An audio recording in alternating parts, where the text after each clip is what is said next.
Thank you for joining me for the video series Practice What I Teach Part 2 Preparation. This is to give you some ideas just as an example of the things that I've done to support myself through my first goal for 2024, which is regular exercise. Prep step number 1, get my clothes ready. This meant there was one last thing I had to decide and do before I got to my goal and started exercising. Everything was already ready for me. It made it easy as possible to get up and go do my new thing. Prep step number 2, I got a new calendar hung up and set up, ready for me to do tracking the next day. Once again, I want to make everything I do as easy and supported as possible. Prep step number 3. Now, since exercise machines are a magnet for things to be stacked on and cluttered and piled around them, this was an important part of the process. So I went and made sure everything was off of them, that there was clearance around the machines. I even went through and flipped up the little foot pedals, so all I had to do was sit down and start pedaling on this bike.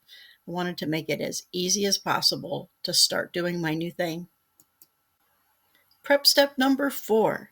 I decided to use a reward jar to help keep me focused and motivated this time. It doesn't matter what kind of container you use. Obviously, I'm using more of a cup situation here.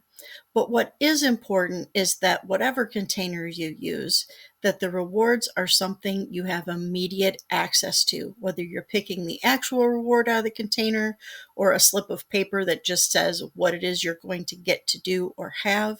Make sure it's all set up ahead of time so it's as easy as possible for you to get your reward. Prep step number 5, reminder notes. You can go as low or as high tech as you want with this particular tool. I tend to rely on sticky notes myself, but whatever you use, make sure that it is in a spot where you're going to be able to easily see it to help you remember to do what you want to do. Okay, you've done your planning, you've done your preparation. Now it's time for implementation. This is where it gets exciting. This is where you start to make your change a reality. Join me for part 3, and I'm just going to show you an example of what it looks like when I am working towards my goal.